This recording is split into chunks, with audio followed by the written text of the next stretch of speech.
c'est les qualités de l'amour. Et il se dit dans le livre de 1 Corinthiens 13, from 4 to 7, love is patient, love is kind. No, it does not envy, it does not boast. It is not proud, it's not self-seeking. It's not easily angered. It keeps no record of wrongdoing. Love does not delight in evil, but rejoices with the truth.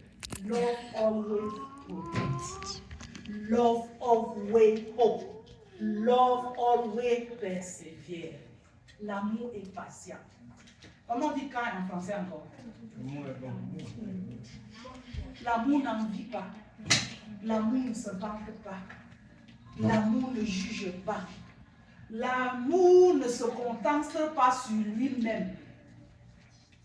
L'amour ne se fâche pas. L'amour ne tient pas incarné des fautes. Le musicien avait dit, quand tu m'as fait du bien, j'ai écrit sur le rocher. Mais quand tu m'as fait du mal, j'ai écrit sur le sable. Nous ne devons pas tenir le corps de faute. À vous, femmes mariées, à vous, maman, à vous, papa. Aujourd'hui, nous parlons d'une maman qui est partie. Et je vais vous poser une question. Quand ce sera votre tour, le degré de votre lamentation sera évalué en fonction de quoi? Pourquoi une femme pleure son mari? Pourquoi une maman pleure son enfant? Pourquoi un enfant pleure sa maman? Posons-nous cette question. Pourquoi vous pleurez quelque chose? Parce que vous avez un intérêt dans cela. Avez-vous vu quelqu'un qui meurt et on dit enfin il est parti? Oui, nous avons tous témoigné.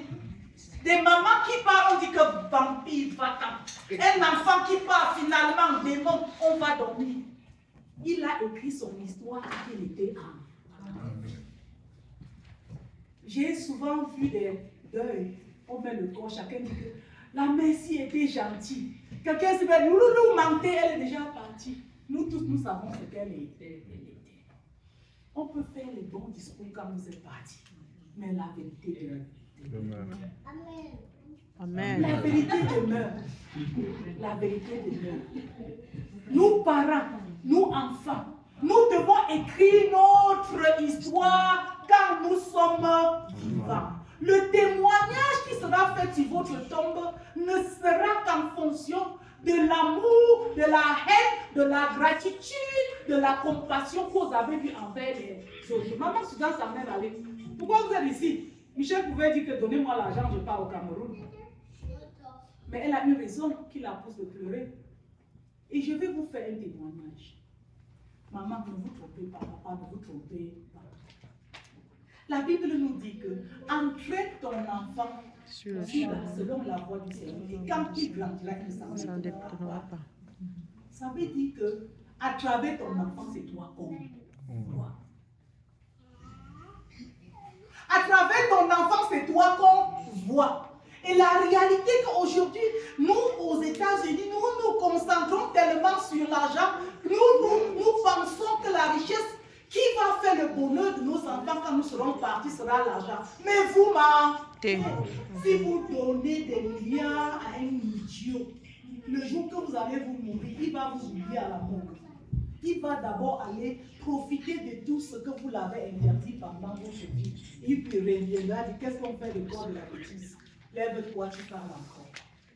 Ça veut dire que le meilleur enseignement que vous pouvez donner à un enfant, c'est le don de l'amour. Maman Suzanne était pauvre d'argent, mais elle était riche en amour. Elle était riche en amour. L'amour, c'est cette clé-là qui amène nos enfants là où nous n'avons pas pu aller. L'amour, c'est cette clé-là qui donne à nos enfants ce que nous n'avons pas pu les donner. Mais l'argent, dans la Bible, nous voyons dans le livre de Luc, l'enfant, nous avons tous les enfants prodigues. Quelle est l'histoire de l'enfant prodigue? C'est cet enfant comme toi et moi qui croyait que j'ai réussi ma vie. Je ne veux plus mon père. Je n'ai plus besoin de ma mère. Je n'ai plus besoin du Seigneur. Il dit au Seigneur, donne ma part de richesse parce que je suis capable de le gérer. Il va, il habite les biens et il revient à la maison. Le Père dans l'amour qui pardonne. Le Père dans l'amour qui ne juge pas. Le Père dans l'amour qui a compassion. Qu'est-ce qu'il fait? Il reprend son enfant avec. C'est de ça l'amour dont nous parlons. L'amour d'une maman. L'amour qui ne rejette pas. L'amour qui vient de Dieu. L'amour, pas l'amour qui est conditionné. Vous savez quel est mon plus grand regret? Ça, ce sont mes petits frères. Le plus grand regret que j'ai dans ma famille, j'ai décidé de prêcher. Chaque fois que la parole m'est donnée, ne confondons pas la gratitude et l'amour. Ne confondons pas la gratitude et l'amour. Nous venons de voir les caractéristiques de l'amour. L'amour ne juge pas. Qu'est-ce que la gratitude fait? La gratitude est manifestée en retour de quelque chose qu'on a reçu. Et que faisons-nous, parents? Que faisons-nous? Nous aimons un enfant mieux qu'un autre parce qu'il a plus réussi qu'un autre. L'amour n'est pas en fonction de la taille. L'amour n'est pas en fonction de l'intelligence. L'amour n'est pas en fonction de l'ordre de naissance. L'amour n'est pas en fonction du compte bancaire. Et si le Seigneur devait te rejeter parce que tu n'as pas fait ce qu'il a fait, si le Seigneur voulait te rejeter juste parce qu'à 5 h du matin, quand il t'appelle de prier, tu dis que je dors, tu serais où? Toi, maman, comment tu peux porter 10 enfants dans ton ventre? Tu aimes un autre plus qu'un autre parce que l'autre est riche, l'autre est pauvre. Pourquoi, toi, papa, tu peux détester un enfant ou aimer un autre mieux qu'un autre parce que l'autre est brave à l'école, l'autre est idiot? Est-ce que ils ont le droit à l'intelligence? Qui donne l'intelligence? Dieu. Qui donne la taille? Dieu. Qui donne l'argent? Dieu. La preuve est que beaucoup d'entre nous ont travaillé mieux que d'autres ou moins que d'autres. Ils ne sont pas devenus riches à cause de leur intelligence. Le Seigneur dit, je bénis qui je veux et je maudis qui je veux. L'amour d'une maman n'est pas conditionné. Maman Suzanne n'a pas eu l'argent, mais elle a appris ses enfants l'amour. Michel, c'est ma belle-fille, mais je l'appelle ma fille. Vous savez quoi? Parce que sa maman l'a appris l'humilité. Sa maman l'a appris la suffisance, la gratitude, savoir prendre les 10 minutes. Sa maman l'a appris une chose, l'amour. Vous savez, évitez de remplir vos comptes bancaires pour vos enfants, vous perdez le temps. Évitez de vous concentrer sur l'argent. Il y a mieux que l'argent. Moi, je fais les affaires. Vous savez la clé de mon succès. Je peux dire que j'ai réussi. Vous savez pourquoi j'ai réussi? Une chose que ma mère m'a déjà envoyé 6 ans. Nous sommes d'une famille polygame. Quand ma maman allait au champ, elle avait toujours une marmite sous le lit. Dedans, il y avait le bourra, il y avait l'arachide, il y avait le riz, il y avait le bonbon séché, il y avait le cuir. Il y avait 200 francs. Quand elle partait au champ pour 3 jours, elle me dit que si demain ton père donne l'argent de la nourriture, tu achètes le maquereau et le riz, tu payes. S'il ne donne rien, tu fais le couscous seul jaune avec la sauce d'arachide et le mounga. Si après-demain, il donne 200, le maquereau c'est 200 francs. Tu achètes le maquereau, tu fais le riz. Donc, je faisais 3 jours avec 200 le riz, l'arachide. 200 c'était pour écraser le couscous. Et le riz, il y avait l'arachide. Cette maman, que nous lamentons, elle a appris la suffisance à ses enfants. Et parce que j'ai appris à faire avec ce que j'ai appris à être heureuse même quand les gens ne comprennent pas. Parce que le papa donne 200, je fais le riz.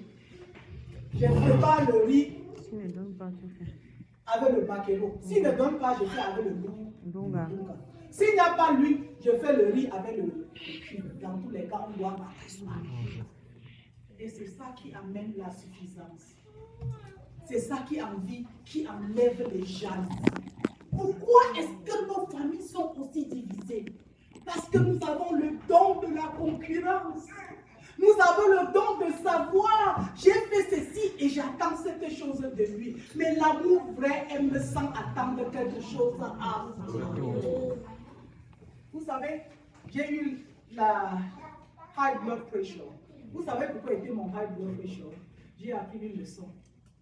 J'avais donné une éducation à chaque enfant et j'avais l'attente que l'enfant fasse exactement ce que j'attends de lui. Une nuit, je me suis levée.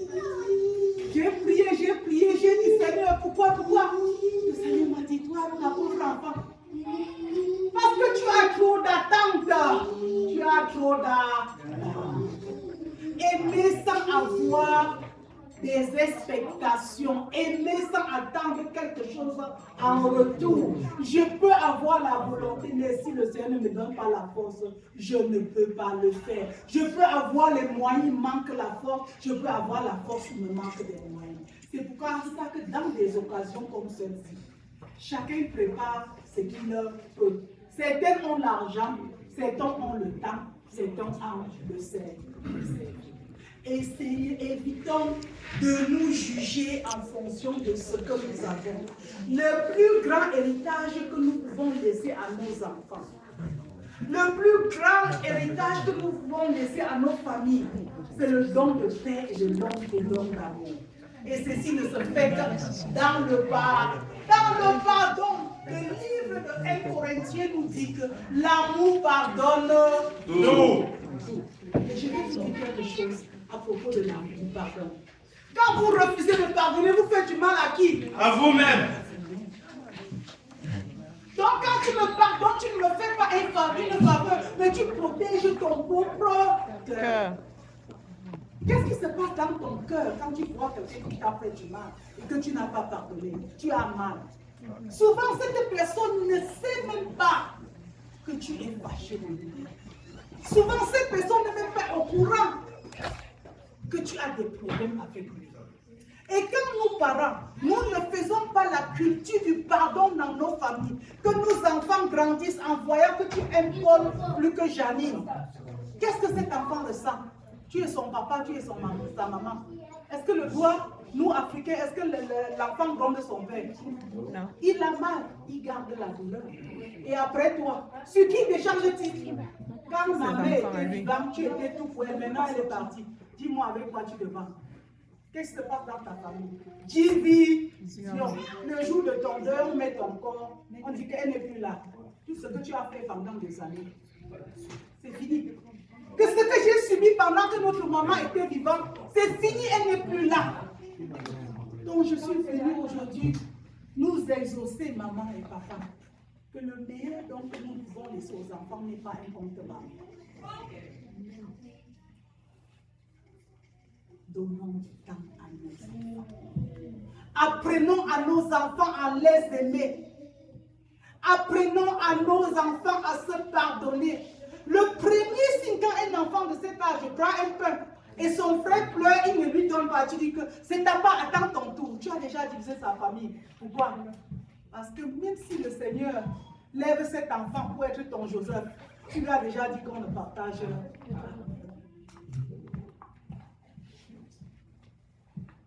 Moi, j'ai fait une autre expérience que je voudrais partager avec les parents ce soir. Ma petite fille, ma dernière fille, est partie à l'université cette année. Après 8 mois, quand elle est revenue, j'ai compris que j'avais perdu le contrôle. Elle n'était plus cette petite enfant. Donc, quand tu es un enfant qui a cet âge, comme maman Suzanne et ses enfants se téléphonaient chaque dimanche, comme ils savaient qu'on ne doit pas appeler à grand-mère, tu ne les as pas initiés à t'appeler. Tu n'as pas appris à tes enfants à appeler ton papa. Tu sais quoi? 18 ans, elle est sortie. Hein. Toi aussi, elle ne va pas t'appeler. Parce que c'est exactement ce que tu lui as fait. Et tu vas attendre qu'elle a 18 ans pour qu'elle change. Quand elle va aller à la première université comme la mienne, elle rentre, je dis que ma fille, tu ne manges pas. Elle dit que maman, je ne vois pas les films que tu vois. Je ne mange pas ce que tu manges. Où est le temps? Le temps est passé. Elle n'a que 18 ans, mais tu n'as plus contrôle. C'est pour ça que la parole de Dieu montre, entraîne ton enfant quand il est petit et quand il grandira, il ne s'en détournera point. Amen. Maman Suzanne a compris ces choses. Et c'est pour ça que sa fille ne fait que pleurer, à cause de cette complicité qu'elle a pu bâtir entre elle et ses enfants. C'est à cause de ça, de l'amour qu'elle a pu bâtir entre ses enfants, que Michel peut se mettre aux États-Unis, appeler sa petite soeur dans le respect et l'amour, dire que ma soeur, qu'est-ce qu'on va faire pour notre maman? À cause de l'enseignement d'un parent. Vous savez ce que vous détestez plus dans vos enfants. Vous savez ce que vous détestez plus en votre enfant, c'est ce qu'il y a en vous que vous détestez. Vous n'aimez pas une partie de vous. Moi, j'ai souvent dit, vois-moi en toi. La chose qui te fait le plus mal en quelqu'un, c'est ce qui est en toi. Et dans l'instinct humain, ça voudrait dire que je me suis que la seule personne qui peut faire ça. Donc, chaque fois que tu vois quelque chose en quelqu'un que tu n'as pas, pose-toi la question, en quoi suis-je différent de celui-là? Mais le bandit reconnaît le bandit gênant. Le sorcier reconnaît le Ce n'est sorcier. que le bandit qui reconnaît le bandit. Parce qu'ils connaissent comment il se comporte. Donc ça veut dire que chaque fois que tu vois quelque chose en moi, il ne me respecte pas. On ne me parle pas comme ça. Parce que c'est toujours toi qui parles comme ça. Aujourd'hui, tu as vu quelqu'un qui parle comme tu parles et ça t'énerve. Chaque fois que tu vois quelque chose en quelqu'un que tu détestes le plus, pose-toi la question. Pourquoi je suis trop sensible à toi? Pourquoi c'est moi qui vois? Parce que je reconnais les signes. Parce qu'on dit que par les fruits, on les Connaîtra. Maman Suzanne s'en est allée. Et à travers la vie de maman Suzanne, je me pose la question. À mon tour, qu'est-ce que mes enfants diront de moi? À mon tour, quand je serai partie, qu'est-ce que mon frère dirait de moi? Dira-t-il que cette vampire-là est partie? Ou dira-t-il que je vais manquer ma soeur? Pas à cause de ce que je lui ai donné. Pourquoi? On n'achète pas l'amour. Tu vides tous les comptes bancaires, tu donnes à celui qui n'aime pas, qui ne t'aime pas, il ne va pas t'aimer. Évitez d'acheter l'amour. Que ce soit l'amour de votre mari. Marie, écoutez-moi. Les femmes ne doivent pas acheter votre amour.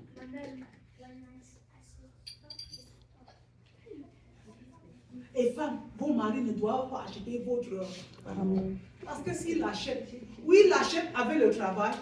Le jour qu'il n'aura pas de vous allez faire quoi? Vous allez l'abandonner. Oui, il l'achète avec l'argent. Le jour qu'il n'aura pas l'argent, vous allez faire quoi? On n'achète pas l'amour.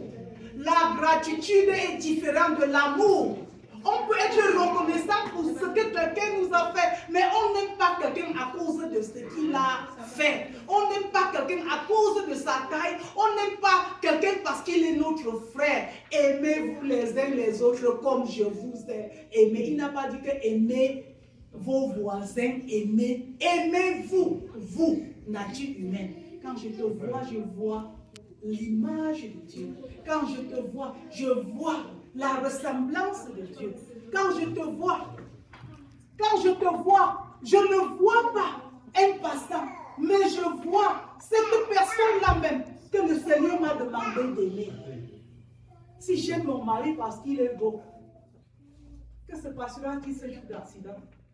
Si jamais j'aime mon fils parce qu'il me donne beaucoup d'argent, le jour où il n'aura plus de travail, ne sera-t-il plus mon fils? On n'achète pas l'amour.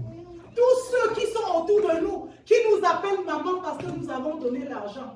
Toutes ces femmes qui vous disent chérie, chérie, quand vous avez donné une voiture, et quand elle dit chérie, grave mon dos, tu dois dire que tourne le dos. Ça, ce n'est pas l'amour. Ce n'est pas l'amour. L'amour pardonne. L'amour ne juge pas. L'amour ne condamne pas. L'amour ne se vante pas. Dans nos familles, nous aimons nos frères parce que l'amour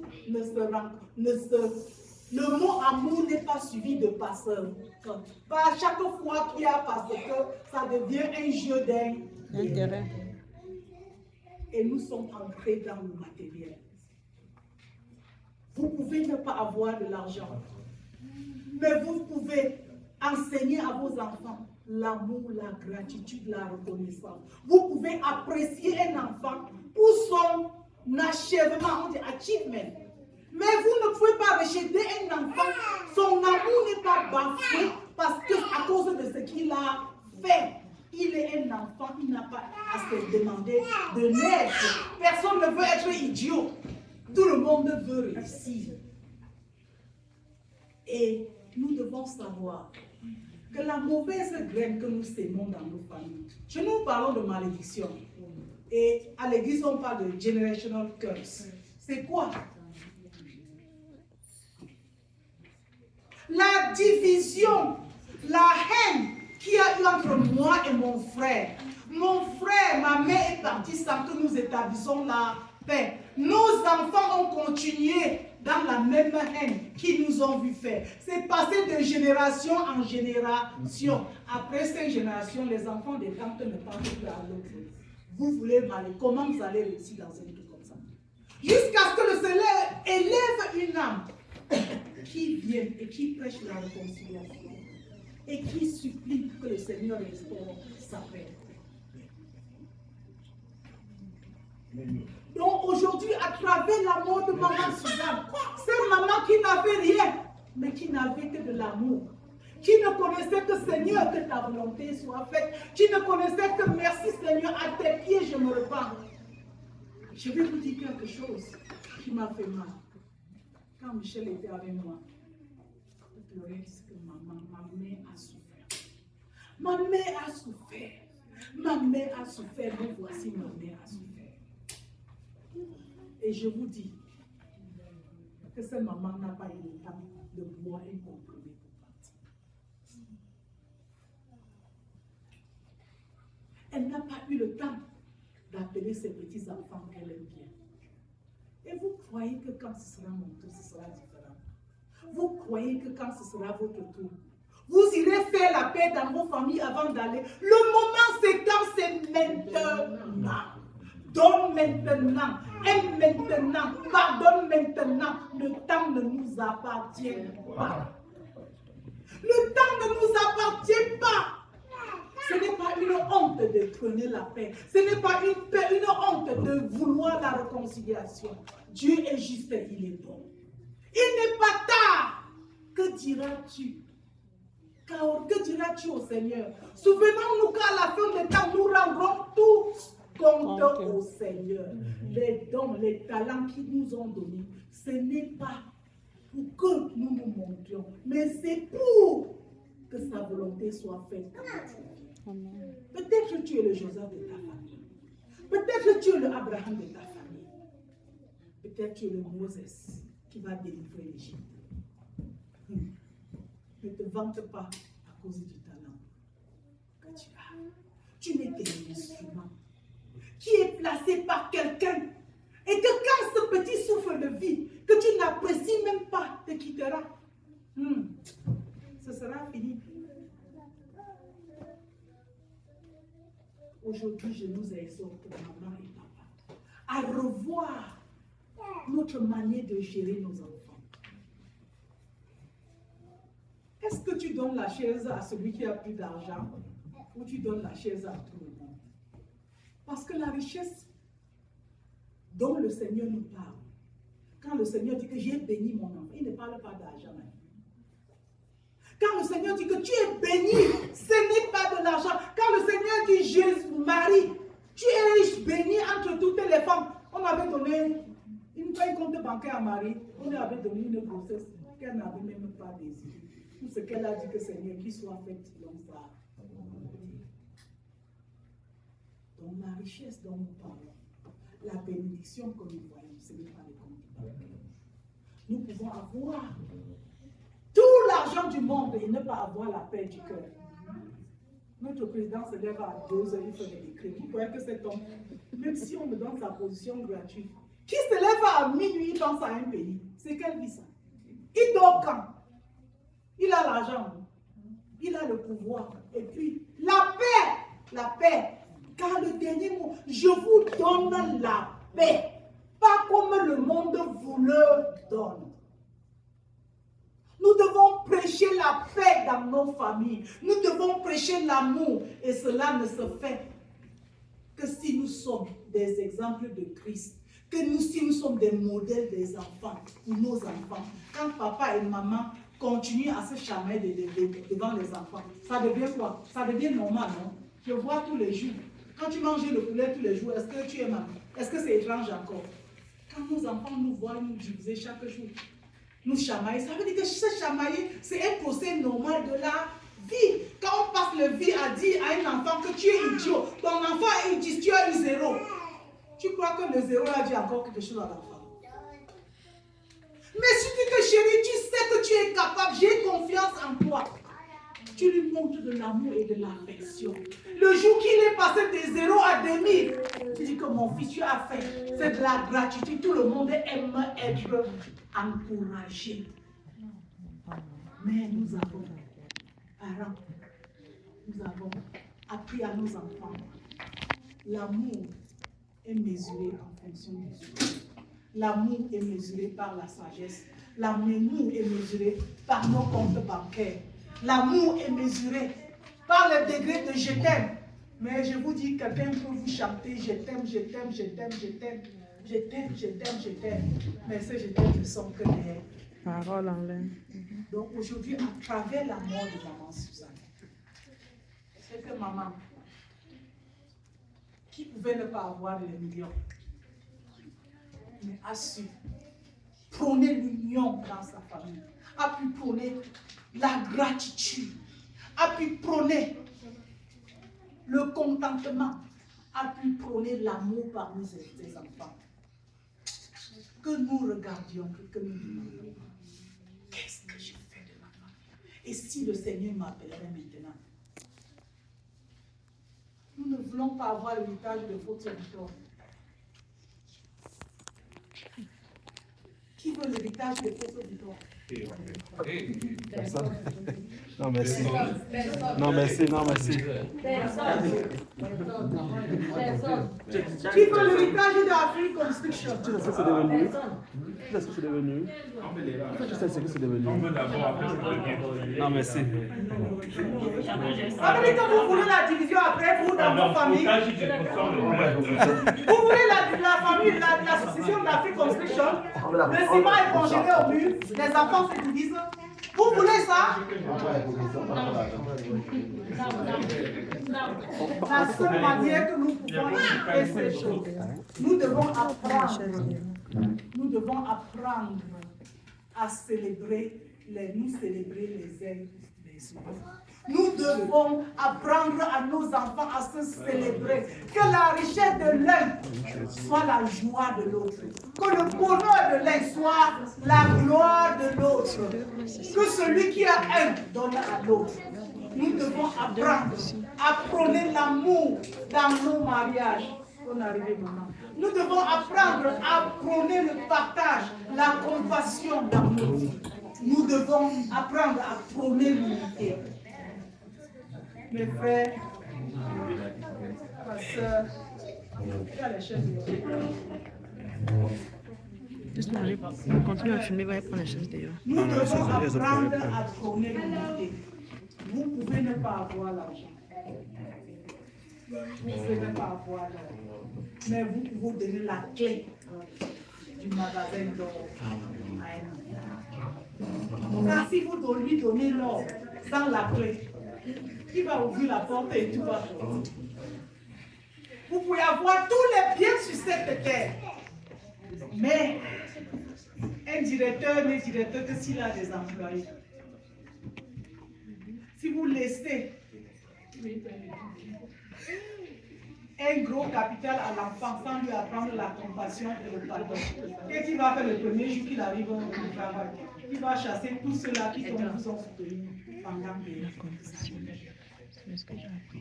Nous pouvons avoir des millions dans nos comptes bancaires, mais si nos enfants n'ont pas appris le pardon, l'amour, ils vont échouer. Nous avons vu ça dans le fils prodigue. S'il vous plaît, s'il vous plaît, s'il vous plaît. Il y a d'autres qui apprennent. S'il vous plaît. Je sais que je suis dans mais pardonnez-moi. Nous devons comprendre que le vrai don qu'on peut donner à nos enfants, c'est le don de la foi et le don de l'amour. Nous devons savoir que l'héritage que nous laissons à nos enfants, c'est notre nom. Notre nom qui se souvient à travers les enseignements que nous avons passés à nos enfants.